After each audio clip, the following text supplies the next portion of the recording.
السلام عليكم ورحمة الله. وعليكم السلام. الحمد لله وحده والصلاة والسلام على من لا نبي بعده.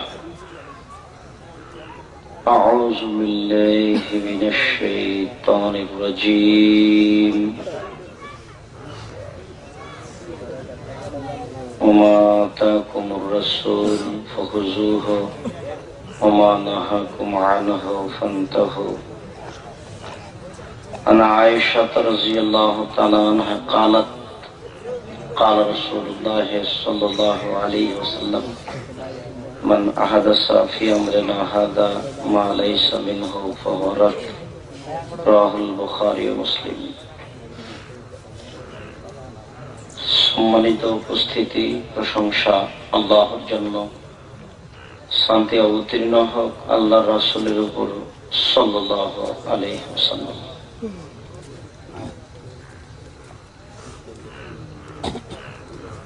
মানুষ জানে না আল্লাহর শক্তি কত। মানুষ আল্লাহকে জানার চিনার প্রয়োজন মনে করে না, অথচ আল্লাহ তাআলা বলছেন ওমা খালাকতুল জিন্না ওয়াল ইনস ইল্লা লিয়াবুদুন, আমি আমার ইবাদত করার জন্যই মানুষ এবং জিনকে সৃষ্টি করেছি। মানুষ যদি আল্লাহকে চিনত, জানত, তাহলে মানুষ আল্লাহর ইবাদত করত। মানুষ এখন পৃথিবীতে বসবাস করছে পশু প্রাণীর মতো।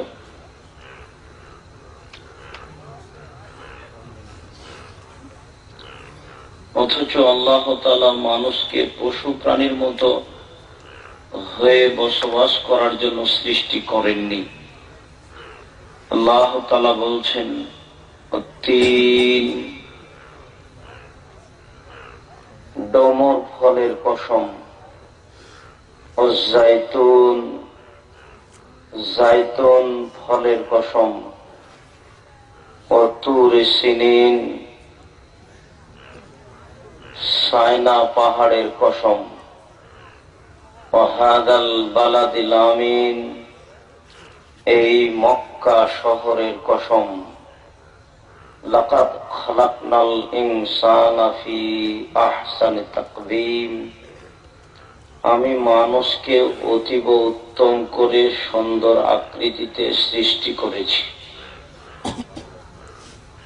আমি তার আকৃতি দিয়েছি সুন্দর, অতীব উত্তম করে সুন্দর করে সৃষ্টি করেছি। সুম্মা রাদাদনাহু আসফালা সাফিলিন, অতঃপর যখন আমার উদ্দেশ্য পূর্ণ হয়নি, আমাকে মানেনি, তখন আমি তাকে সর্বনিম্নে উল্টা ফিরিয়েছি। মানুষ যে পশু হয়ে যায় এ কথা মানুষ বুঝে না, যে আমি এখন পশু। মানুষ যে জ্ঞান শূন্য হয়ে যায়, মানুষ যে বুদ্ধি বিবেকহীন হয়ে যায়, মানুষ যে নিজেকে ভুলে যায়, এটা মানুষ বুঝে না। এ কারণেই তার ভুলে যাওয়া সহজ হয় এবং আল্লাহকে না চিনে তার চলা থাকা ফেরা সহজ হয়। আজকের এই দিনে বৈঠক রাস্তাঘাটে মানুষ ধরে না। আমি বুঝলাম যে আমি খুব দেরি করে এসেছি, আপনাদের ধৈর্যের চ্যুতি ঘটিয়ে এসেছি বলে আমিও মনে করছি, যদিচ আমি 1টার সময় গাড়িতে উঠেছি। তাহলে এখানে পৌঁছিতে মোটামুটি 9 ঘন্টা মতো লাগলো, বা 9.5 ঘন্টা। আমি এতে রাস্তাতেই আছি। আমি আসতে আমার ব্যাপারে অলসতা করিনি, তবে আল্লাহ তাআলা বলছেন ওমা তাশাউনা ইল্লা আইয়াশাআল্লাহ, তোমার চাওয়া চাওয়া নয়, আল্লাহ যা চান তাই হয়। মানুষ যেটা চাই সেটাই হবে এটা কথা নয়। আল্লাহ যা চান সেটা হবে। আল্লাহ কি চাই এটা মানুষ বুঝে না, মানুষ বুঝতে চায় না। মানুষ এখন বসবাস করছে পশু প্রাণীর মতো হয়ে। এটা একটা দিনই বৈঠক। অন্তত 10 কিলোমিটার আশেপাশে যত নারী পুরুষ আছে সবার আসা উচিত ছিল। মানুষ এখন খেলতামশা, গান বাজনা, অন্যায় অবিচার, অশ্লীল কাজ, জেনা ব্যভিচারে মত্ত থাকাটাকেই বড় মনে করছে। এটাকেই সে সফল মনে করছে, এটাই তার সফলতা। অথচ তা একটা নেহায়াত অন্যায় কাজ। মানুষ একদিন বুঝবে, যেদিন বুঝবে সেদিন বুঝে কোনো লাভ হবে না। যেদিন মানুষের চেতনা ফিরবে সেদিন ফিরে কোনো লাভ হবে না। মানুষের বিচার হবে, মানুষের তো বিচার হবেই, পশু প্রাণীরও বিচার হবে। একটা শিংওয়ালা ছাগল যদি একটা অশিংওয়ালা ছাগলকে গুতা মেরে থাকে, তাহলে আল্লাহ তাআলা বিচারের মাঠে অশিংওয়ালা ছাগলকে শিং দিয়ে বলবেন, তুমি গুতা মেরে পরিশোধ করে নাও। মানুষের তো বিচার হবেই, পশু প্রাণীরও বিচার হবে। মানুষের বিচার হবে এটা মানুষ বুঝে না। আল্লাহ তাআলা বলছেন, ইবনে আদম লাউ আতাইতানি বিশাই, আমার জন্য যদি কিছু সময় বের করো, আমার জন্য যদি অল্প সময় বের করো, তাহলে আমি তোমার দুইটা কাজ করব।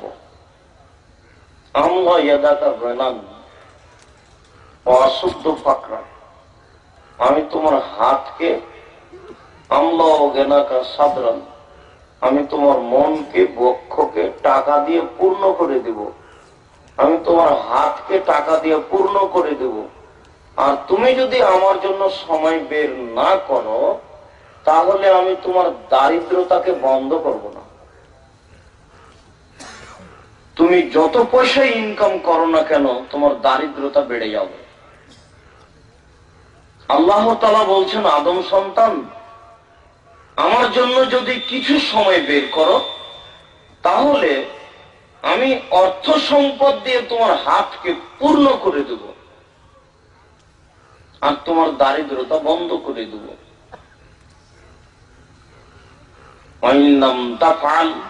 আর যদি এমনটা না করো, আমার জন্য যদি সময় বের না করো, তাহলে আমলা ইয়াদাকা শুগলান, তোমার হাতকে আমি ব্যস্ততা দিয়ে পূর্ণ করে দেব। তুমি কত ব্যস্ত হতে চাও? যখনই কেউ তোমাকে বলবে চলো একটু মসজিদে যাই, দুটা ধর্মের কথা শুনে আসি, তখন তুমি বলবে আমি ব্যস্ত। যদি তোমাকে কেউ বলে চলো আব্দুর রাজাক সাহেব আসছেন, দুটা কথা শুনে আসি, তখন তুমি বলবে আমি ব্যস্ত। এখন মানুষকে জিজ্ঞাসা করে দেখেন, সবাই বলছে যে আমি ব্যস্ত, সবারই ব্যস্ততা খুব বেশি। এই কথাই আল্লাহ তাআলা বলছেন, আদম সন্তান যদি আমার জন্য সময় বের না করে, তাহলে আমি দারিদ্রতা দিয়ে তার হাতকে আমি ব্যস্ততা দিয়ে পূর্ণ করে দেব আর তার দারিদ্রতা বন্ধ করব না। এই ছেলেরা, এই আশেপাশে ছেলেগুলো কোন দিক থেকে আসলো তোমরা একটু লক্ষ্য করো। সম্মানিত দিনী ভাই, মানুষ যেটুকু আমল করছে সেটুকু এমন করে না যে আল্লাহ কবুল করবে। মানুষের আমল কবুল করার বিষয়টি রাসূলের পদ্ধতির উপরে নির্ভর করে।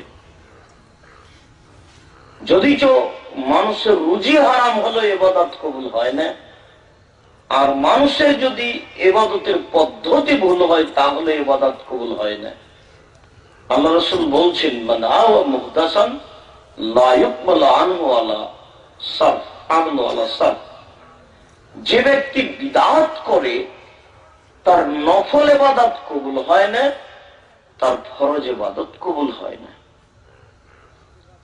যদি আপনি হজ করতে গিয়ে একটা হজের সাথে 4-5টা উমরা করেন, তাহলে হজ আবার করতে হবে, হজ ওটা বাতিল হয়েছে। একটা হজের সাথে একটাই উমরা হয়, আপনি আবার কি করে এতগুলো উমরা করলেন? ছেলের জন্য একটা, মেয়ের জন্য একটা, বাপের জন্য একটা, মায়ের জন্য একটা, একবার টাকা খরচ করে গিয়ে সব করে নেবেন? ধর্ম কি কোনো হাতের ময়লা নাকি? এত সহজ মনে করছেন কেন? মানুষ যদি বিদআতকে আশ্রয় দেয় তাহলে তার ইবাদত কবুল হয় না। আর মানুষ যদি হালাল রুজি না খায় তাহলেও তার ইবাদত কবুল হয় না। আল্লাহ রাসূল তো বললেন, যে ব্যক্তি বিদআত করে তার নফল ইবাদত কবুল হবে না, তার ফরজ ইবাদত কবুল হবে না। তিনি এই কথা বলেন যে একজন ব্যক্তি সফরে আছে বিদেশে এবং বিপদগামী, এরপরে হাত তুলে আল্লাহর দরবারে প্রার্থনা করছে যে আমি বিপদে, তুমি আমাকে উদ্ধার করো। কিন্তু মাতামুহু হারামুন, তার খাদ্য আছে হারাম, মাশরাবুহু হারামুন, তার পানি আছে হারাম, মালবাসুহু হারামুন, তার পোশাক আছে হারাম, গসিয়া বিল হারামে, তার জীবিকা নির্বাহ হারাম, আন্না ইস্তাজাবু লাহু, তার দোয়া কি করে কবুল হতে পারে? যদি পোশাক হারাম থাকে ইবাদত কবুল হবে না, যদি খাদ্য হারাম থাকে ইবাদত কবুল হবে না, যদি পানি হারাম থাকে ইবাদত কবুল হবে না। মানুষ যদি 200 টাকা দিয়ে একটা কাপড় কিনে, 199 টাকা আছে বৈধ, আর 1 টাকা আছে ওই ধান বিক্রি করা যেই ধানের ওসর বের করা হয়নি। 199 টাকা হচ্ছে বৈধ টাকা, আর 1 টাকা ওই ধান বিক্রি করা টাকা যে ধানের ওসর বের করা হয়নি। এই 200 টাকা দিয়ে একটা কাপড় কিনা হয়েছে, এই কাপড়টা যতদিন তার শরীরে থাকবে ততদিন তার ইবাদত কবুল হবে না বলে আল্লাহর নবী উল্লেখ করেছেন। তিনি বলেন, লা ইয়াদখুলুল জান্নাতা জাসাদ গুযিয়া বিল হারাম, ওই শরীর জান্নাতে যাবে না যেই শরীরে হারাম খাদ্য আছে। কুল্লু লাহমিন নাবাতা মিনাস সুহত কানাতিন নারু আওলা বিহি, যেই শরীর হারাম উপায়ে বড় হয় সেই শরীর জান্নাতে যাবে না। বলছিলাম যে বিদআত করলে মানুষের ইবাদত কবুল হয় না, হারাম রুজি খেলেও মানুষের ইবাদত কবুল হয় না। রুজি হারাম, খাদ্য হারাম, কিভাবে হয়? সুদ খেলে হয়, ঘুষ দিলে হয়, ওসর যাকাত বের না করলে হয়, ডেস্টিনিতে চাকরি করলে রুজি হারাম হয়, জিজিআর লাইফ ইন্স্যুরেন্স এগুলোতে চাকরি করলে রুজি হারাম হয়, ঠেঙ্গামারা আশা ব্রাক এসব এনজিওতে চাকরি করলে রুজি হারাম হয়। অস্পষ্ট যেসব ব্যবস্থাপনা আছে উপার্জনের, এসব উপার্জনের ব্যবস্থাপনায় থাকলে রুজি হারাম হবে। তিনি বলেন, আল হালাল বাইয়িন, হালাল হচ্ছে স্পষ্ট, আল হারাম বাইয়িন, হারাম হচ্ছে স্পষ্ট। হালাল স্পষ্ট মানে ভ্যান চালিয়ে যে পয়সা উপার্জন হচ্ছে এটা আপনার হালাল, খান। আপনি আপনার জমিতে যে শস্য উপার্জন করছেন এটা আপনার হালাল, খান। যদিচ মানুষ এখন হজ করতে যেতে চাইলে অনেকে জমি বিক্রি করে যেতে চাচ্ছে, জমি আবার যেটুকু নিজে কিনেছে সেটুকু বিক্রি করবে না, তাতে তার সন্দেহ আছে। বাপের পৈতৃক সম্পত্তি যেটুকু পেয়েছে সেখান থেকে বিক্রি করে হজ করতে যেতে চাই। তার মানে সে এটা খুব ভালো বুঝে যে হারাম টাকা হলে হজ কবুল হবে না। কিন্তু এটাও বোঝা প্রয়োজন ছিল যে হারাম খাদ্য থাকলে ইবাদত কবুল হয় না। হজও একটি ইবাদত, হজ কবুল হবে না এই জন্য বৈধ টাকার প্রয়োজন। ইবাদত করলে বৈধ টাকার প্রয়োজন নেই, এ কথা বুঝলো কেন মানুষ? আল্লাহর নবী বলছেন যে হালাল হচ্ছে স্পষ্ট, হারাম ও বাইয়িন, হারাম হচ্ছে স্পষ্ট। সুদের টাকা হারাম, ঘুষের টাকা হারাম, ফাঁকি দিয়ে প্রতারণা করে ধোঁকা দিয়ে পয়সা উপার্জন করা হারাম। এসব পন্থায় পয়সা উপার্জন করা হারাম। হালাল স্পষ্ট, হারাম স্পষ্ট, অবাইনাহুমা মুস্তাবাহাতুন। এই দুটার মধ্যে একটা অস্পষ্ট জিনিস রয়েছে, লা ইয়ালামুহুন্না কাসীরুম মিনান নাস। বহু মানুষই সেটা জানে না সেটা হালাল না হারাম। যেটা হালাল এবং হালালের মাঝে আছে, হালাল এবং হারামের মাঝে আছে, এটা একটা খাদ্য, এটা অস্পষ্ট। 1 মিনিট ধরে নিলাম, এই ছেলে শোনো, আমি বলেছি তোমার ডেস্টিনির চাকরি হারাম, তোমার ডেস্টিনির ব্যবসা হারাম। আর এক হুজুর বলেছেন হালাল। তো এটা কি স্পষ্ট হলো না মধ্যে পড়ে গেল? মধ্যে পড়ে গেল। যদি আমার কাছে অস্পষ্টতা নেই, তোমার হুজুরের কাছে আছে, আমার কাছে অস্পষ্টতা নেই। কেন আমার কাছে নেই? আমার কাছে অস্পষ্টতা এই জন্য নেই যে 5,000 টাকা দিয়ে তুমি একটা চিটাগাঙে গাছ কিনেছ, ভালো কথা কিনেছ, তো তোমাকে আরো 2-4 জন সদস্য ঠিক করতে হচ্ছে কেন? কি ব্যাপার, এটা কেন? আচ্ছা, তোমার টাকা আসে কেন? কি কারণে তোমার কাছে টাকা আসে? মাসে মাসে 200-400 করে যে টাকা আসে, কেন আসে? তুমি কি চাকরি করো এখানে?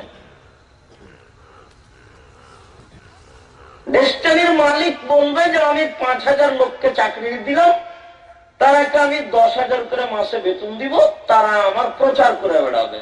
যেমন ওষুধ কোম্পানিতে ওষুধ বিক্রি করে বেড়াচ্ছে, মাসিক বেতন পাচ্ছে, তো তুমিও যা মাসিক বেতন পাও। তো তোমার এভাবে টাকা আসে কেন? ওটা কিভাবে আসে টাকাটা তোমার কাছে? কলা কিনেছ 500 টাকা, সারাদিন বিক্রি করলে 700 টাকা হবে।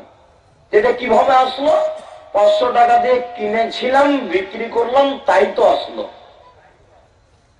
তো তুমি যে 5,000 টাকা দিয়ে গাছ কিনেছো, ওটা কোথায় বিক্রি করলে যে টাকাটা বেশি হয়ে গেল? তুমি কি কানাকে হাইকোর্ট দেখাচ্ছ নাকি এই চাঁপাইনবাবগঞ্জের ভাষায়? তোমাকে কে বলে দিল এটা?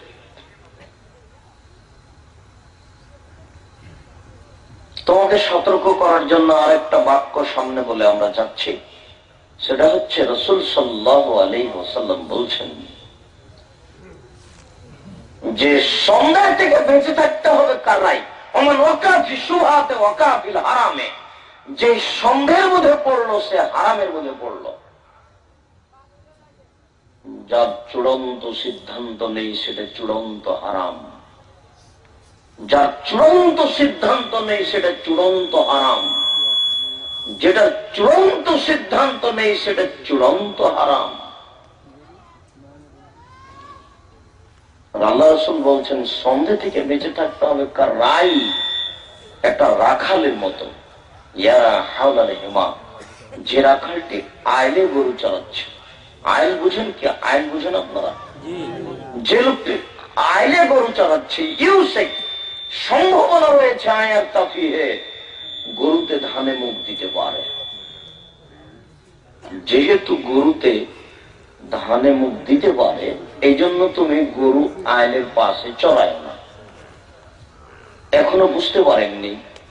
আল্লাহ নবী বলছেন যে তোমরা গরু আইলে চড়ায় না। গরু আইলে চড়ালে কি সম্ভাবনা আছে? কোনো সময় ধানে গরুতে মুখ দিতে পারে। এই জন্য তুমি গরু আইলে নিয়ে যায় না, রাখালকে জি আইনকে। ও আচ্ছা, শুকরিয়া, জাযাকাল্লাহ খান। বলছিলাম যে রাসূল সাল্লাল্লাহু আলাইহি ওয়াসাল্লাম বলছেন, একটা রাখাল যেমন আইলে গরু চড়া থেকে বেঁচে থাকে, কেন? সম্ভাবনা রয়েছে গরুতে ধানে মুখ দিতে পারে। অতএব তুমিও অস্পষ্ট উপার্জন করা থেকে বেঁচে থাকো, সেটা হারাম হতে পারে। হারাম উপার্জন করো না, হারাম থেকে তুমি বেঁচে থাকো। মানুষ বিদআত করলে ইবাদত কবুল হয় না মর্মে আল্লাহ তাআলা কঠোর কঠিন ভাবে বলছেন। আল্লাহ তাআলা বলছেন, ইয়া আইয়ুহাল্লাযীনা আমানু আতিউল্লাহ ওয়া আতিউর রাসূল ওয়া লা তুবতিলু আমালাকুম। হে মানুষ, তোমরা আল্লাহকে মান্য করো, রাসূলের আনুগত্য করো, ওয়া লা তুবতিলু আমালাকুম, তোমাদের আমলকে বাতিল করো না। তিনটি বাক্য। এক নম্বর বাক্য হচ্ছে আল্লাহকে মান্য করো, দুই নম্বর বাক্য হচ্ছে রাসূলের আনুগত্য করো, তিন নম্বর বাক্য হচ্ছে আমল বাতিল করো না। আগের দুইটা না টিকলে আমল বাতিল হবে। আগে এক নম্বরটা টিকে যেতে হবে, মানে আল্লাহকে মান্য করতে হবে। আল্লাহকে মান্য করতে হয় কিভাবে? কিভাবে আল্লাহকে মানা যায়? হাতের রাশি দেখে ভাগ্য পরীক্ষা করলে আল্লাহকে মানাটা কেটে যায়। হাত চালিয়ে ভাগ্য পরীক্ষা করলে আল্লাহকে মানাটা কেটে যায়। অষ্টধাতুর আংটি ব্যবহার করলে আল্লাহকে মেনে নেওয়াটা কেটে যায়, টিকে না। আল্লাহকে মান্য করা টিকে না। কালো রবার জাতীয় বালা হাতে ব্যবহার করলে আল্লাহকে মান্য করা কাজ টিকে না, কেটে যায়। তুলসী গাছে লাথি মারা যায় না, তুলে ফেলা যায় না, এমন মন্তব্য করলে আল্লাহকে মান্য করা কাজটা টিকে না, কেটে যায়। গরুকে লাথি মারা যায় না, এমন মন্তব্য করলে আল্লাহকে মান্য করা কাজটা কেটে যায়, টিকে না।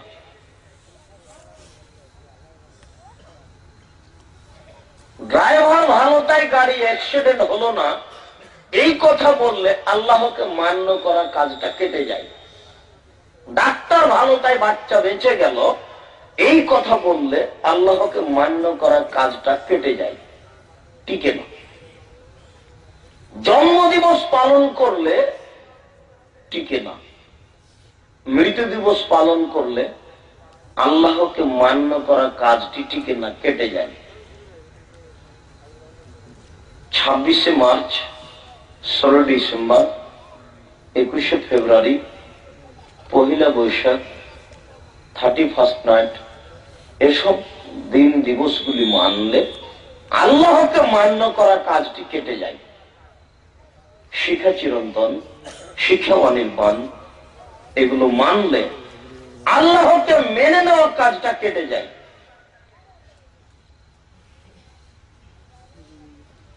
স্মৃতিশোধ পালন করলে, সংসদে নীরবতা পালন করলে, কবরে ফুল চড়ালে, কবরকে শ্রদ্ধাঞ্জলি জানালে, শহীদ মিনারে ফুল চড়ালে আল্লাহকে মেনে নেওয়া কাজটা কেটে যায়। কবরের কাছে কিছু চাইলে, কবরের নিকটে মাথা নত করলে, কবরে সিজদা করলে, কোন পীরের কাছে বাচ্চা চাইলে, ছেলে চাইলে আল্লাহকে মেনে নেওয়া কাজটা কেটে যায়। এক নম্বর, আল্লাহকে মান্য করো। দুই, রাসূলের আনুগত্য করো। ওয়ালা তুবতিলু আমালাকুম, যা কিছু বললাম এক নম্বরে বলেছি, এইগুলি করলে আমল বাতিল হবে, 3 নম্বর বাতিল হবে। 2 নম্বর হচ্ছে রাসূলের আনুগত্য করা। রাসূলের আনুগত্য কি জিনিস? নতুন দোকান করেছেন, নতুন দোকান চালু করার জন্য 2 জন হাফেজিয়া মাদ্রাসা থেকে 2 জন ছেলে ডেকে নিয়ে এসেছেন। কোরআন তেলাওয়াত করছেন দোকানে কোরআন তেলাওয়াত করে উদ্বোধন করলে রাসূলের আনুগত্য কেটে যাবে। নতুন ঘরে কোরআন তেলাওয়াত করলে হুজুর দিয়ে, হাফেজ দিয়ে আল্লাহর আনুগত্য কেটে যাবে।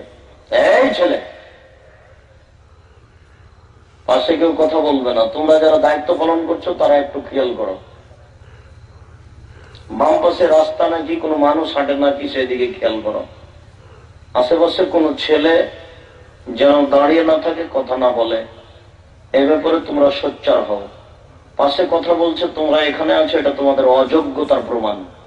কেন কথা বলবে? হিসাব করো না।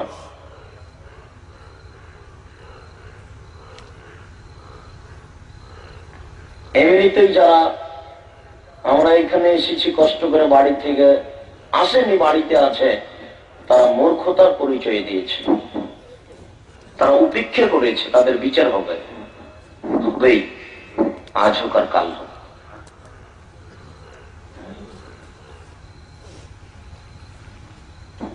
সম্মানিত দ্বীনি ভাই, রাসূলের আনুগত্য কেটে গেলে ইবাদত কবুল হবে না।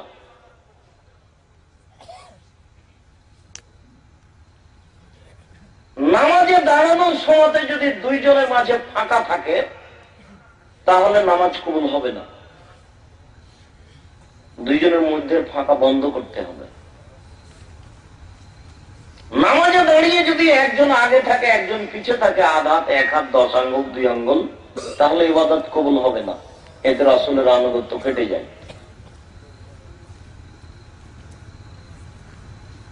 আযান দেওয়ার পরে যদি বলা হয় দুয়াতে যে ইন্নাকা লা তুখলিফুল মিয়াদ ওয়া দারাজাতার রাফিয়া, এই বাক্য যদি বলা হয় তাহলে রাসূলের আনুগত্য কেটে যাবে, ইবাদত কবুল হবে না। যোহর, আসর, মাগরিব, এশা, ফজর এসব সালাতের পূর্বে যদি বলা হয় নাওয়াইতু উসাল্লি 4 রাকাতিন লিজোহরে, জোহরের সালাতের 4 রাকাত নিয়ত করছি, এ মর্মে যদি কোনো বক্তব্য বা মন্তব্য পেশ করা হয় তাহলে ইবাদত কবুল হবে না। এতে রাসূলের আনুগত্য টিকে না।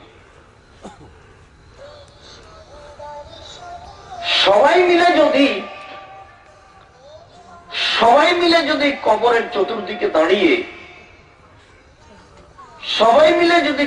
চতুর্দিকে দাঁড়িয়ে হাত তুলে দোয়া করে তাহলে রাসূলের আনুগত্য কেটে যাবে, ইবাদত কবুল হবে না।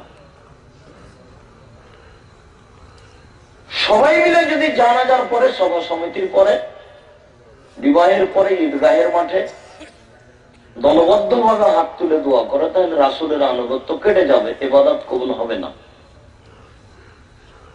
ঈদের মাঠে গিয়ে যদি বলে আসেন আসেন নামাজ শুরু হতে যাচ্ছে, এই বলে যদি চিৎকার করে তাহলে ইবাদত কবুল হবে না, আনুগত্য কেটে যাবে। 15ই শাবানে যদি কলকারখানা, অফিস আদালত, কোর্ট কাছারি, শিক্ষা প্রতিষ্ঠান সবকিছু বন্ধ করে গোসল করে আতর গোলাপ মেখে রাতে জেগে দিনে রোজা থাকে তাহলে ইবাদত কবুল হবে না, রাসূলের আনুগত্য কেটে যাবে।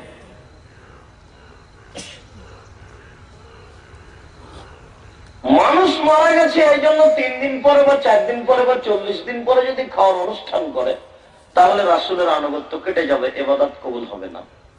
মানুষ মরার পরে যদি তার কবরে কোরআন তেলাওয়াত করে নেকি বক্সিয়ে দেয় তাহলে মানুষের ইবাদত কবুল হবে না, রাসূলের আনুগত্য কেটে যাবে।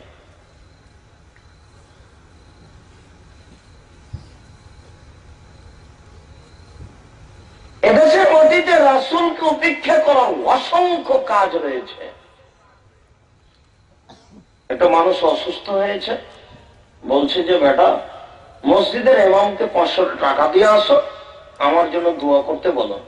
মসজিদের ইমাম সাহেবকে বলা হলো 500 টাকা দিয়ে আমার বাপের জন্য একটু দোয়া করে দিবেন। তারা যদি সবাই মিলে তার জন্য দোয়া করে তাহলে রাসূলের আনুগত্য কেটে যাবে, তাদের ইবাদত কবুল হবে না। একটা লোক অসুস্থ হয়েছে, যায় এই লোকটার পাশে যদি কোরআন তেলাওয়াত করা হয়, সূরা ইয়াসিন পড়া হয়, তাহলে তার ইবাদত কবুল হবে না, এতে রাসূলের আনুগত্য কেটে যাবে। একটা লোক মারা গেছে, তাকে কাপড় দিয়ে ঢেকে দিতে হবে, মারা যাওয়ার সাথে সাথে যদি পশ্চিমমুখী করে দেওয়া হয় তাহলে ইবাদত কবুল হবে না, এতে রাসূলের আনুগত্য কেটে যাবে। একটা লোক মারা গেছে, তাকে ওযু দিয়ে গোসল দিতে হবে, গোসল দেওয়ার পূর্বে যদি পেট চেপে পেশাব পায়খানা বের করে তাহলে ইবাদত কবুল হবে না, এতে রাসূলের আনুগত্য কেটে যাবে। একটা লোক মারা গেছে, তাকে ওযু দিয়ে গোসল দিতে হবে, গোসল দেওয়ার পূর্বে যদি নখ কাটে, পরিষ্কার পরিচ্ছন্নতার কাজ করে, তাহলে ইবাদত কবুল হবে না, এতে রাসূলের আনুগত্য কেটে যাবে। সালাম ফেরার পরে পরে যদি মানুষ মাথায় হাত দেয় তাহলে রাসূলের আনুগত্য কেটে যাবে, এতে ইবাদত কবুল হবে না। সালাম যদি মানুষ এক হাতে না দিয়ে 2 হাতে দেয় তাহলে রাসূলের আনুগত্য কেটে যাবে, এতে ইবাদত কবুল হবে না।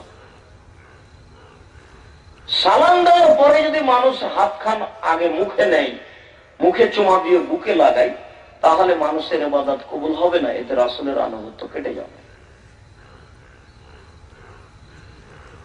রোজা ইফতারের সময় যদি একটু দেরি করে ইফতার করে, যে পেট কি বের হয়ে যাচ্ছে, আমি কি পেটু, এ বলে যদি 2-1 মিনিট দেরি করে তাহলে রাসূলের আনুগত্য কেটে যাবে, এতে ইবাদত কবুল হবে না। তাড়াতাড়ি ইফতার করতে হবে, প্রয়োজনে 1 মিনিট আগে হয়ে যাবে, নির্ধারিত যে সময়সীমা দেওয়া আছে তার চেয়ে 1 মিনিট আগে ইফতার করতে হবে, পরে নয়। 1 মিনিট পরে ইফতার করলে ইবাদত কবুল হবে না, এতে আনুগত্য কেটে যাবে।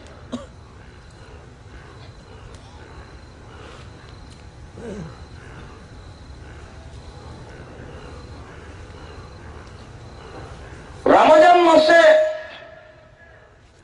আযান ছাড়া মানুষকে ঘুম থেকে জাগানোর যে কোনো পদ্ধতি অবলম্বন করলে রাসূলের আনুগত্য কেটে যাবে, ইবাদত কবুল হবে না। সেটা আযান বলুক, কোরআন মাজিদ তেলাওয়াত করুক, বা মুখে ডাকুক, বা বাজনা বাজাক, বা সাইরেন বাজাক, যে কোনো পদ্ধতি অবলম্বন করলে ইবাদত কবুল হবে না, এতে রাসূলের আনুগত্য কেটে যাবে।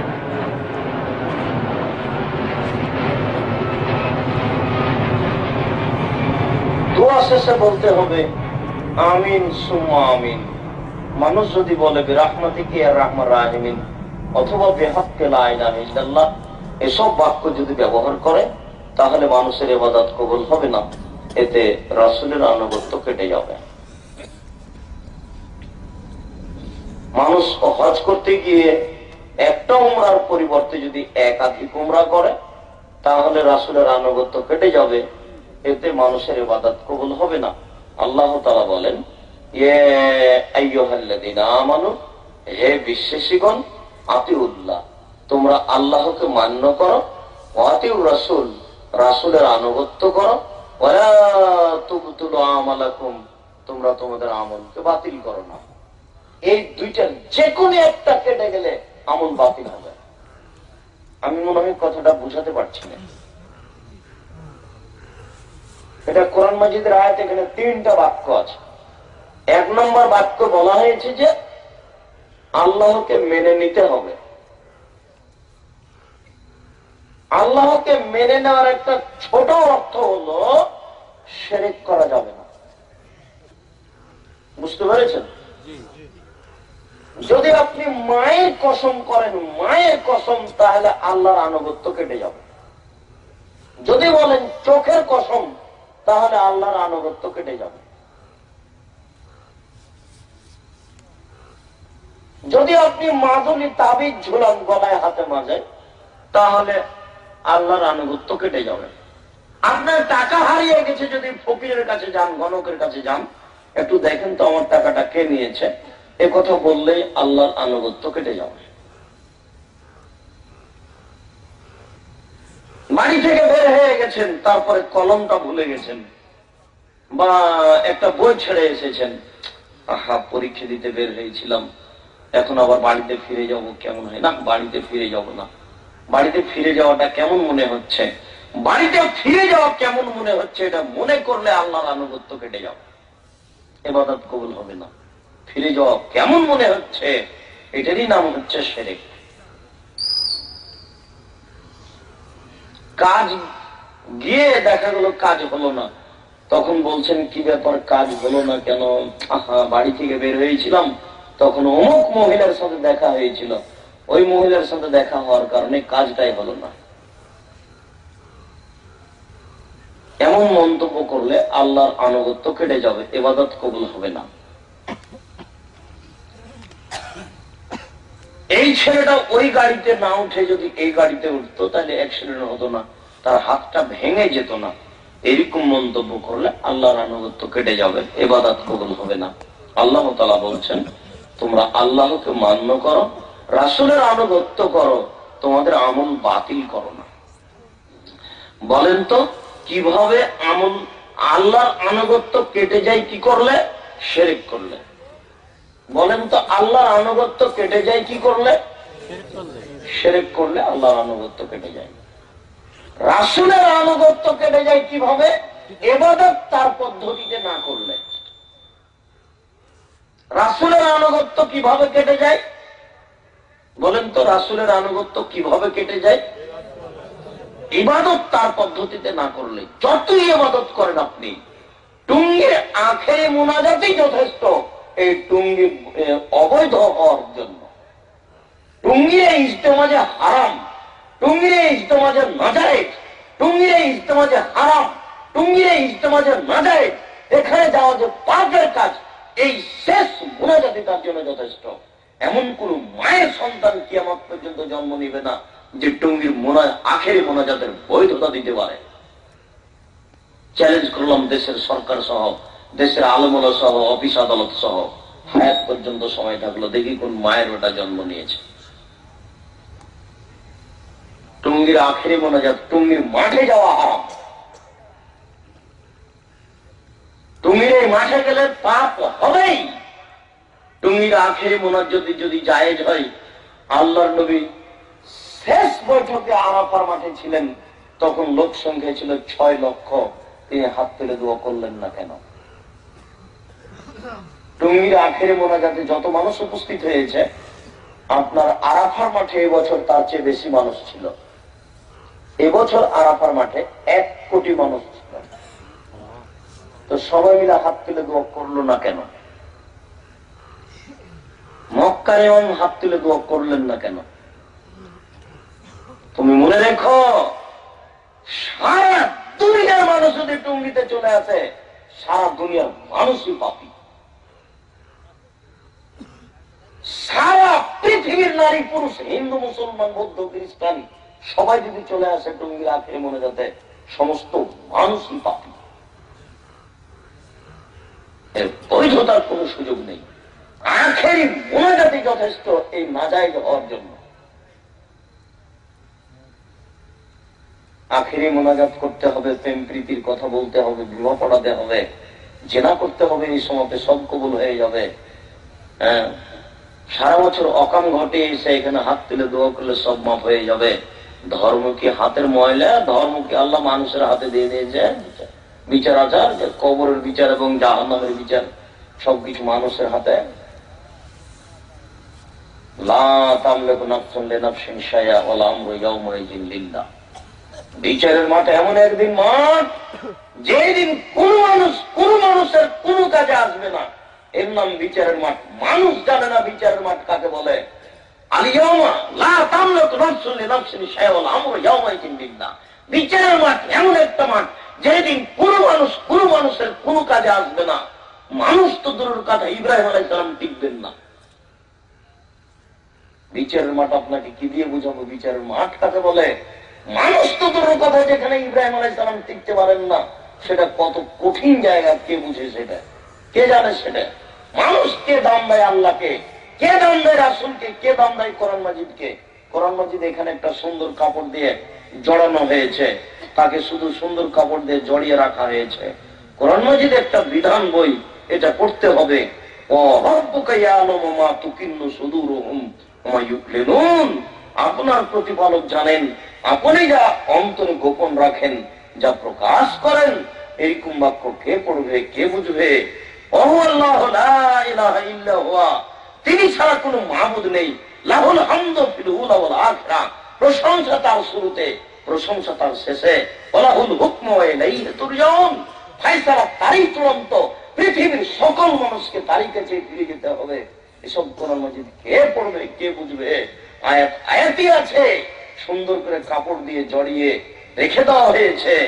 স্ত্রীকে যদি বলা হয়, আমি যদি বলি যে ভাই আপনি একটু আপনার বাড়ি থেকে কোরআন মাজিদটা এনে দেন তো, তখন আপনার স্ত্রী একবারে কাপড়ের সাথে হাতে কাপড় জড়িয়ে সম্মান করে কোরআন মাজিদ ধরে। কোনদিন কেউ পড়ে না।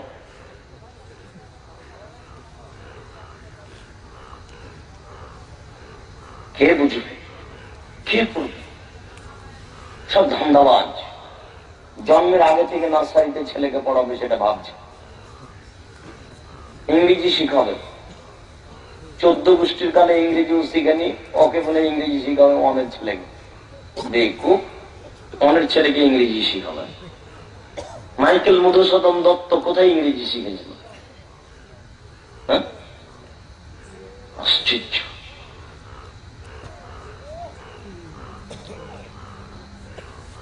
মানুষ বোকা হয়ে গেলে এরকমই হয়। বিদ্যা যখন উঠে যায় তখন এইভাবে উঠে যায়। কই কেউ তো পড়া প্রয়োজন মনে করে না, অথচ আল্লাহ তাআলা বলছেন আর রহমান আল্লামাল কোরআন, রহমান তিনি যিনি কোরআন শিক্ষা দিয়েছেন, খালাকাল ইনসান যিনি মানুষকে সৃষ্টি করেছেন। বিদ্যাই বলতে কোরআন, কোরআন ছাড়া কোনো বিদ্যা নেই। শিক্ষামন্ত্রী জানে না বিদ্যা কাকে বলে, শিক্ষামন্ত্রীকে আবার পড়তে হবে। শিক্ষামন্ত্রীর জানা নাই বিদ্যা কাকে বলে। জনাব, বিদ্যা যদি আপনি দেখাতে চান জাতির কাছে, তাহলে এম থেকে নিয়ে পিএইচডি পর্যন্ত সব জায়গাতে কোরআন রাখতে হবে, বাধ্য।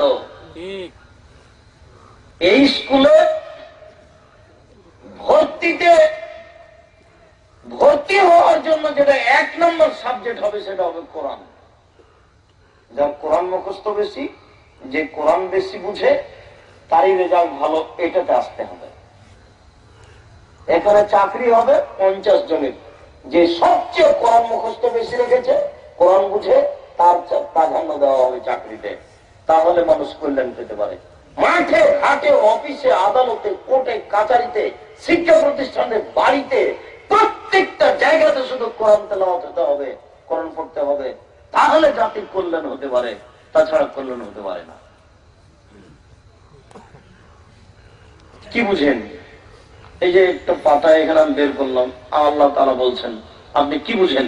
ফাইজা জাআতুহুমুল হাসানাতু ক্বালু লানা হাযিহি ওয়া ইন তুসিবহুম সাইয়্যাতুন ইয়াতাইয়ারু বিমূসা। মূসা আলাইহিস সালামের লোকেরা খুব বদ ছিল। ওরা বলছে যদি বৃষ্টি হয়ে যায়, ভালো কিছু হয়ে যায়, তখন তারা বলতো এটা আমাদের ফল, এটা আমরা ভালো মানুষ তাই ফল। ওয়া ইন তুসিবহুম সাইয়্যা, আর যখন অনাবৃষ্টি হয়ে যায়, ঝড় বৃষ্টি চলে আসে, কোন সমস্যা চলে আসে, তখন সবে বলে ইয়াতাইয়ারু বিমূসা, মূসা বদ, মূসার কারণে এটা হলো, মূসা খারাপ, মূসার কারণে এটা হলো। কে বুঝবে কোরআন মাজিদে কি লেখা আছে? খোলার সাথে সাথে আপনাকে বুঝতে হবে আল্লাহ কি বলেছে। ছেলে মেয়ে, আপনাকে, আপনার স্ত্রীকে, আপনার বোনকে, প্রতিটা মানুষকে কোরআনের উপরে দখল আনতে হবে। যে কোনো জায়গা পড়বে ও বুঝবে, এমন একটা ক্ষমতা দেওয়া প্রত্যেকটা মানুষকে। শিক্ষামন্ত্রীর প্রয়োজন ছিল। বিদ্যা কাকে বলে উনি কি জানেন? রবার্ট ক্লাবের পরিকল্পনায় বিদ্যা চলছে।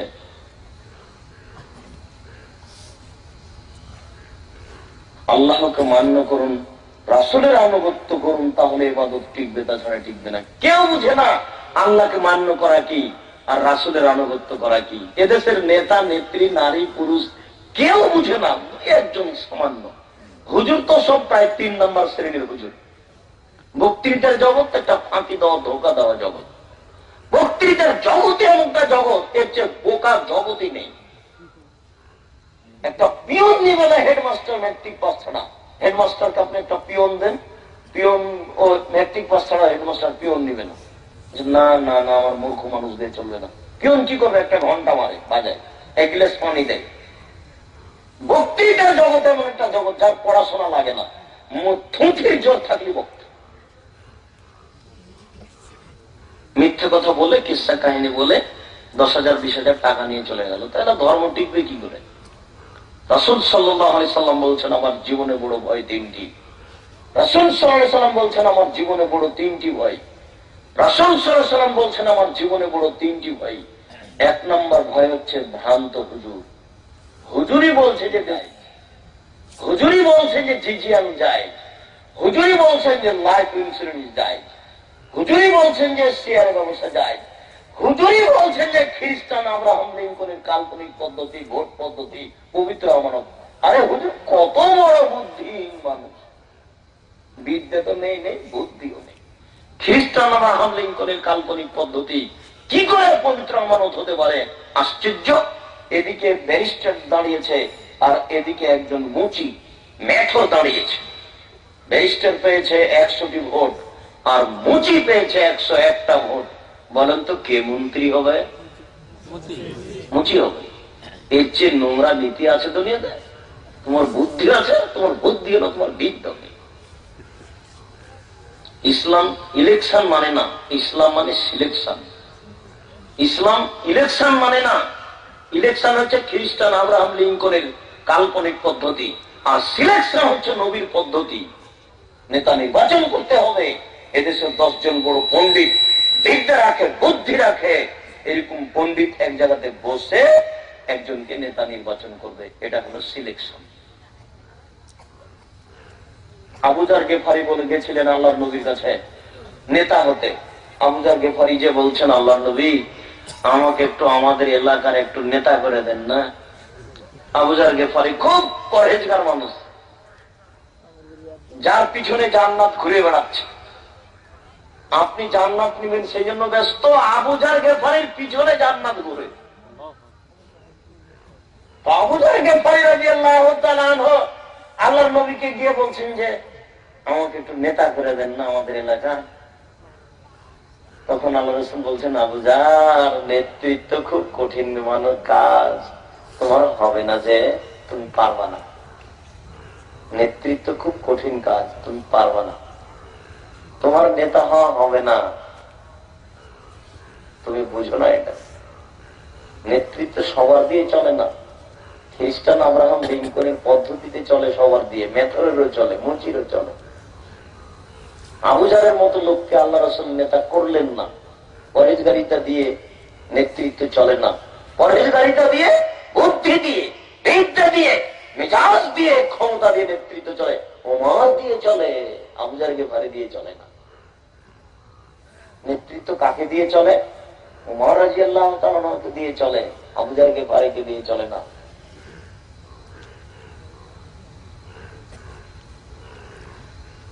সম্মানিত দ্বীনী ভাই, আল্লাহ তাআলা বলছেন, ওমা আতাকুমুর রাসূল ফাখুযুহু ওয়া মা নাহাকুম আনহু ফান্তাহু। রাসূল যা দিয়েছেন তা তোমরা গ্রহণ করো, তিনি যা নিষেধ করেছেন তা বর্জন করো। কিছু করতে হলে দেওয়া থাকতে হবে। আপনি বলছেন যে এই গরুটা জবাই করব, কিভাবে? বিসমিল্লাহ, আল্লাহু আকবার। কেন? নবী এটা বলেছেন।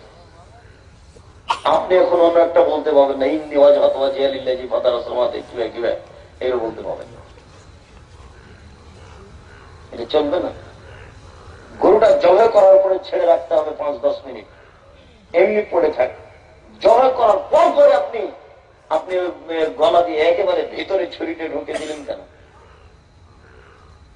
10 মিনিট পড়ে থাক, তারপরে অত আপনার ব্যস্ততা তাড়াহুড়া লেগে গেল কেন? ফলে তার ইনসান ও আজুলা। মানুষকে সৃষ্টি করা হয়েছে ব্যস্ততা দিয়ে,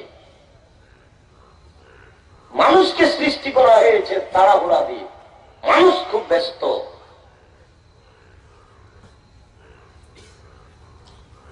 সম্মানিত দিনী ভাই, আল্লাহ তাআলা বলছেন রাসূল যা দিয়েছেন তা গ্রহণ করো, তিনি যা নিষেধ করেছেন তা বর্জন করো। রাসূল দিয়েছেন এটা আপনি কিভাবে বুঝবেন, এটাও কঠিন। এদেশের মাটিতে রাসূলের নামে হাদিস ছড়ানো আছে প্রায় 3 লক্ষ, যেগুলো রাসূল বলেন। এদেশের মাটিতে প্রায় 3 লক্ষ মানুষের বানানো হাদিস আছে যেগুলো রাসূল বলেন। আয়েশা রাদিয়াল্লাহু তাআলা আনহা বলেন রাসূল সাল্লাল্লাহু আলাইহি সাল্লাম বলেছেন, মান হাদাসা ফি আমরিনা হাযা মা লাইসা মিনহু ফাওয়ারাদ। আমার শরীয়তে কেউ যদি নতুন কাজ করে, সেটা যদি আমার শরীয়তের অন্তর্ভুক্ত না হয়, তাহলে তা হবে পরিত্যাজ্য। আল্লাহুম্মা সাল্লি আলা সাইয়্যিদানা মাওলানা নবিয়্যিনা মুহাম্মদ। এগুলো দুরূদ কিনা দেখতে হবে, এগুলো দুরূদ নয়। বালাগাল ওলা বিকামালিহি কাসাফাত দুজা বিজামালিহি হাসানাত জামিউ খিসালিহি সাল্লু আলাইহি ওয়া আলিহি।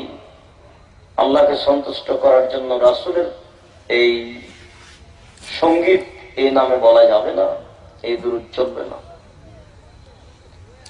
একটাই দুরূদ আছে, দুরূদে ইব্রাহিম, এছাড়া আর কোন দুরূদ চলে না।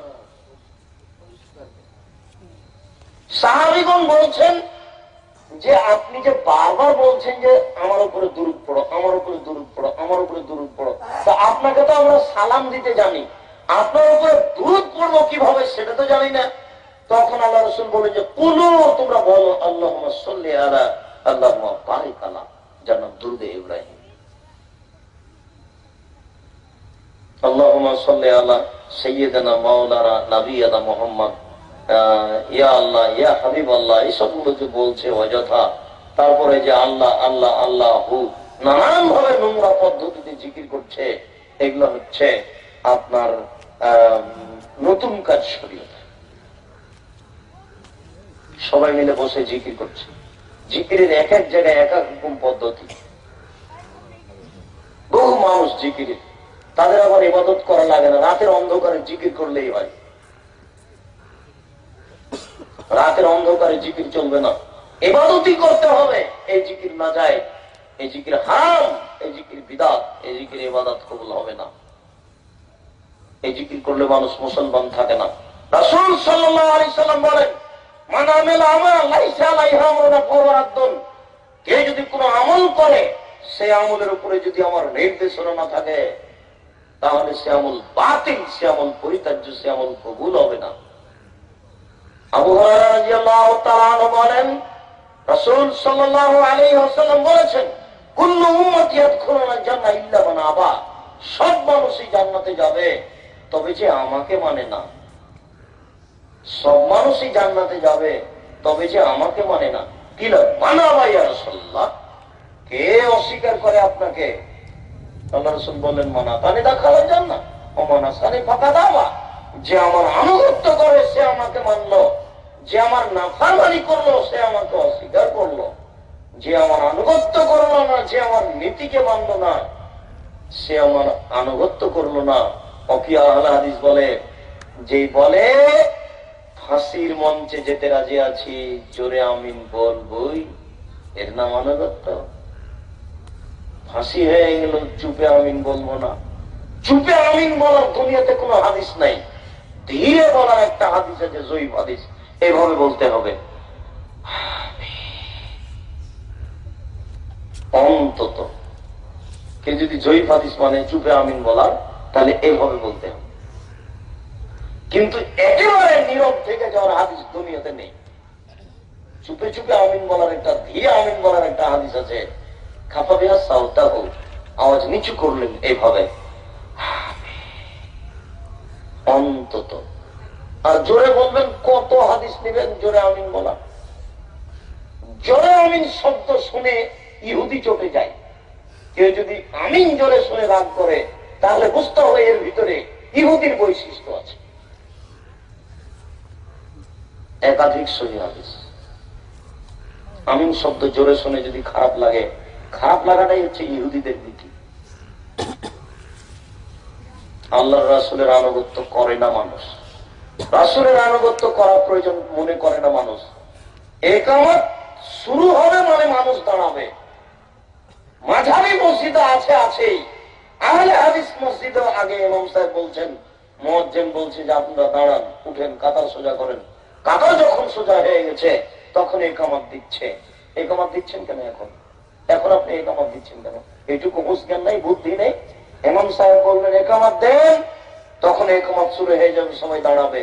ইকামত মানে দাঁড়ান। দাঁড়িয়ে যে ইকামত কেন? কত অন্যায়! ইমাম সাহেব পশ্চিম দিকে মুখ করে আছে, এখন ময়লা সবুজ রঙের চাদর পড়ে আছে ইমামতির ওখানে, বাইসাত। এবারে ইকামত শুরু হওয়ার আগে থেকে আগে দিয়ে ওইটা মাথায় জড়াচ্ছে। জড়াতে জড়াতে যখন ওই মুয়াজ্জিন ইকামত দিতে দিতে যখন কাদকামতি সালাত গেছে, তখন বলছে আল্লাহু আকবার।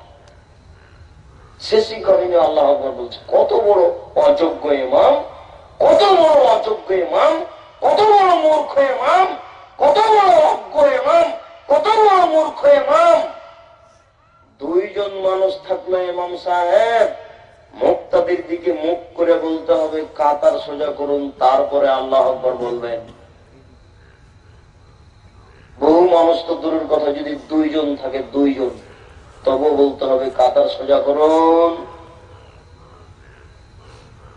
আপনার চেয়ে সাহাবীগণ অনেক সচেতন, আপনার চেয়ে সাহাবীগণ অনেক সচেতন, আপনার চেয়ে সাহাবীগণ নবীকে অনেক বেশি মানতেন।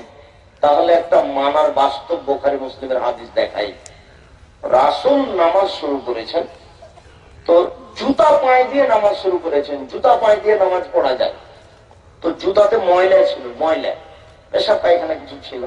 তো জিবরাইল আলাইহিস সালাম এসে বলছেন জুতা খুলুন, জুতা খুলে ফেলেন, জুতাতে ময়লা আছে।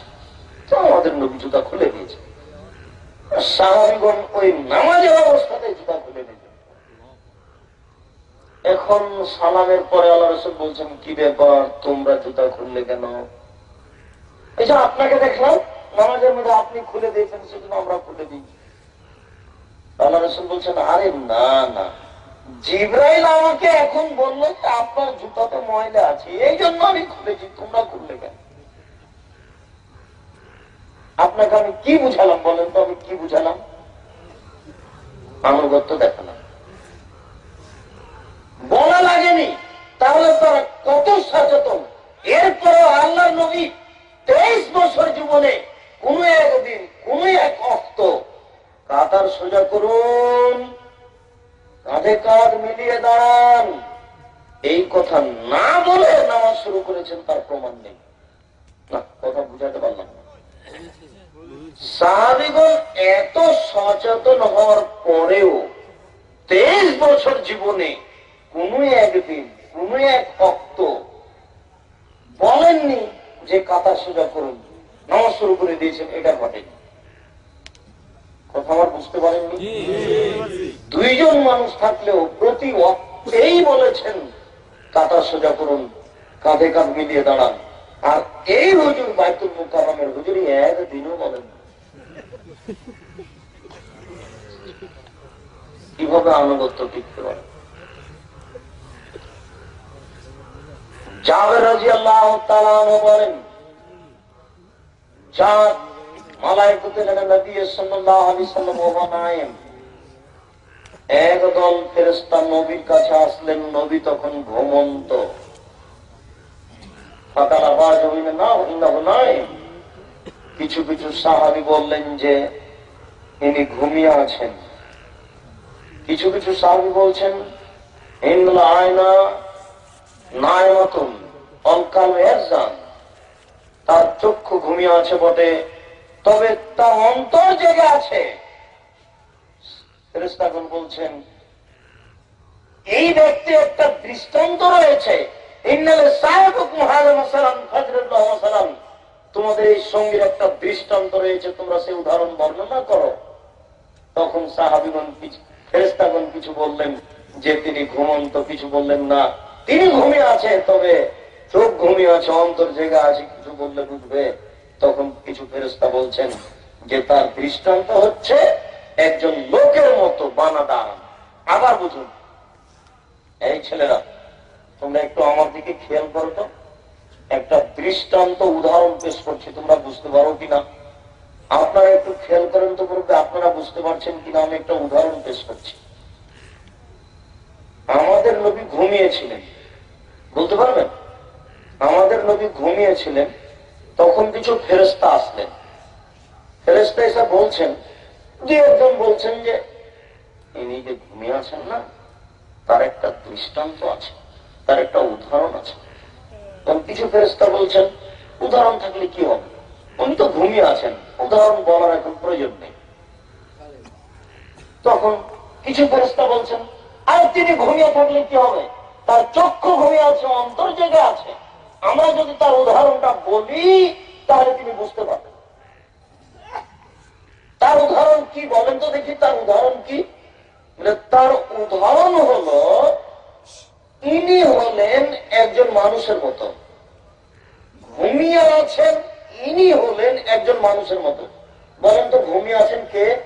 মুহাম্মদ সাল্লাল্লাহু আলাইহি সাল্লাম। ইনি হলেন একজন মানুষের মতো।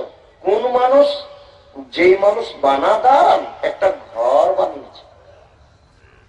একজন মানুষ একটা ঘর বানিয়েছে, জালাফিয়া মাদবাতাম, ঘরের ভিতরে অনেক খাদ্য রেডি করেছে, মাছ আছে, গোশত আছে, পোলাও আছে, অনেক খাদ্য রেডি করেছে। একটা লোক একটা ঘর বানিয়েছে, ঘরে অনেক খাদ্য রেডি করেছে। তারপর মালিকটা একটা ছেলেকে বলেছে, ছেলে বাইরে যাও তো, রাস্তায় যাও, যাকে বাবা ধরে নিয়ে আসো, যাকে বাবা ধরে নিয়ে আসো, আর এই খাদ্য খাওয়া। তো মানা যাবাহু দাখালাত দারা ওয়া আকালা মিনাল মাদবা। এখন যে লোকটা ছেলেটার কথা শুনবে, সে লোকটা ঘরে আসবে, খাদ্য খাবে।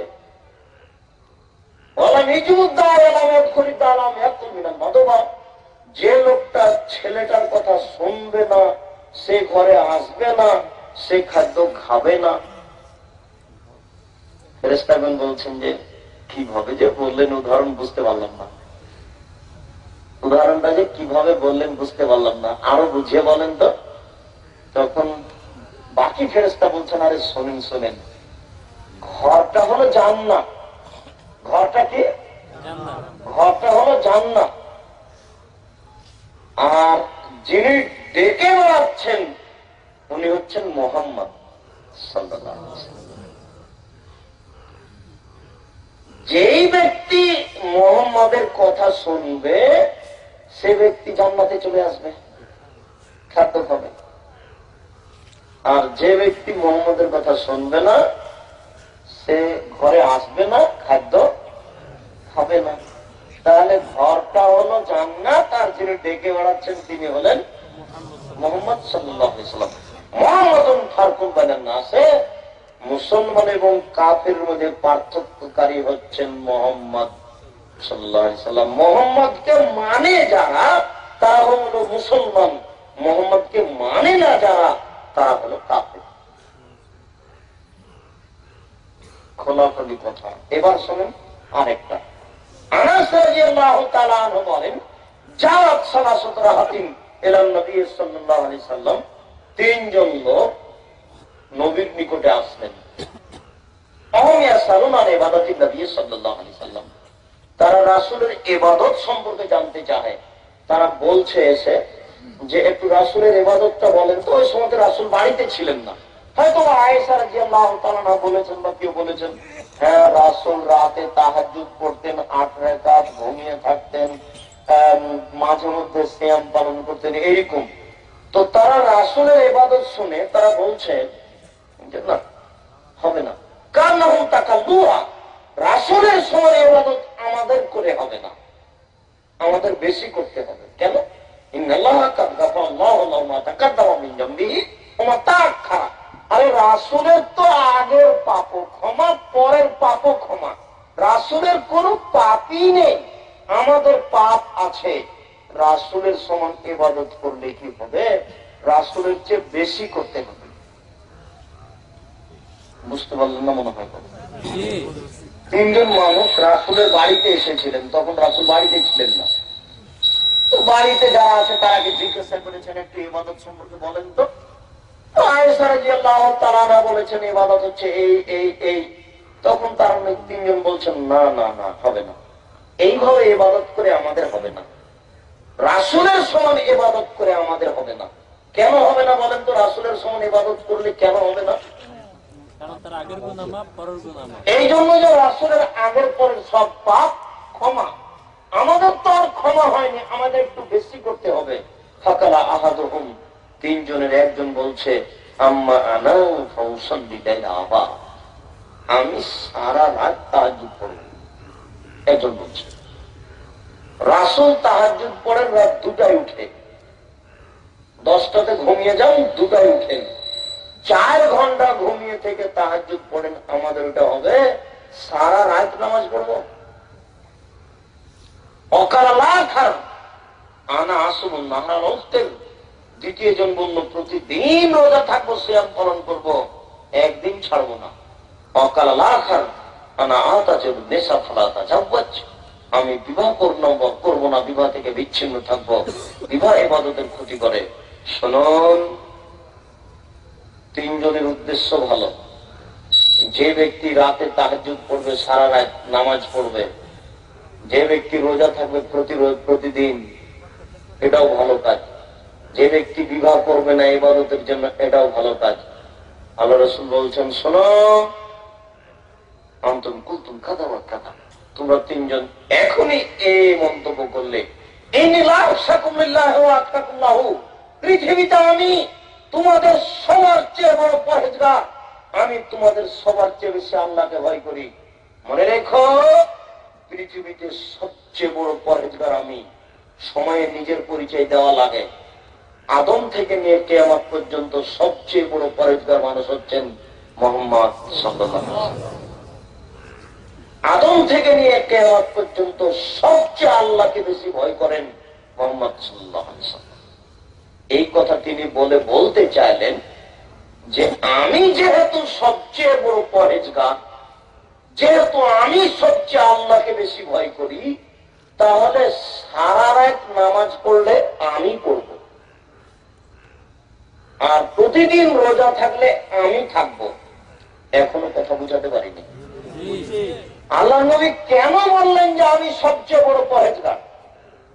তার মানে সারা দিন প্রতিদিন রোজা থাকলে কোন ব্যক্তি থাকবে? যে বড় পরহেজগার। তো আমি বড় পরহেজগার, তো প্রতিদিন রোজা থাকলে আমি থাকবো, আর সারা রাত নামাজ পড়লে আমি পড়বো, আর বিবাহ বাদ দিলে আমি বাদ দিব। কিন্তু না, আসুন অউফতির আমি রোজা থাকি,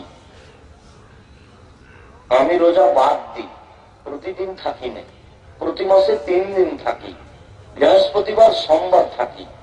আমি প্রতিদিন থাকি না, আমি রোজা থাকি, আমি বাদ দিই, আমি তাহাজ্জুদ পড়ি, সারা রাত পড়ি না। এশার নামাজের পরে ঘুমিয়ে যাবো, 3টায় উঠবো, 4টায় উঠবো, 1 ঘন্টা তাহাজ্জুদ পড়বো। আমি রাতে নামাজ পড়ি, তবে সারা রাত পড়িবি না। অতাজাওয়াজ, আমার স্ত্রী আছে, আমি বিবাহ করি। আমার রাগেবান সুন্নতি ফালাইসা মিন্নি, কেউ যদি আমার শরীয়ত উপেক্ষা করে চলে, তাহলে সে মুসলমান নয়। জোর করে কেউ যদি আপনার ইবাদত করতে চাহে, তাহলে সে মুসলমান নয়। 1 লক্ষ বার দোয়া ইউনূস যদি পড়ে, তাহলে মুসলমান থাকবে না, মুসলমান থেকে বাদ পড়ে যাবে। 1 লক্ষ বার পড়বে কেন? কোটি বার পড়বে, 50 বার পড়বে, তার শক্তিতে যা কুলায় তা পড়বে। লা ইলাহা ইল্লাল্লাহ, লা ইলাহা ইল্লাল্লাহ জিকির করবে চুপে চুপে যতবার সম্ভব। লা ইলাহা ইল্লা আনতা সুবহানাকা ইন্নী কুনতু মিনাজ জালিমিন, এটা কেন পড়বে? সম্মানিত দিনী ভাই, আমি আপনাদের পরিস্থিতি এসে আঁচ করেছি, আপনারা খুব ব্যস্ততার মধ্যে ছিলেন, দুঃখিত। আমি আপনাদের এখানে এত পরে উপস্থিত হবো, এটা আমিও মনে করিনি। আপনাদের এত ব্যস্ততার পরেও আপনারা যেভাবে বসে আছেন, আমি আসলে আপনাদের শুকরিয়া আদায় করি। আমি আপনাদের শুকরিয়া আদায় করো তো বলছি, আবারও কোনো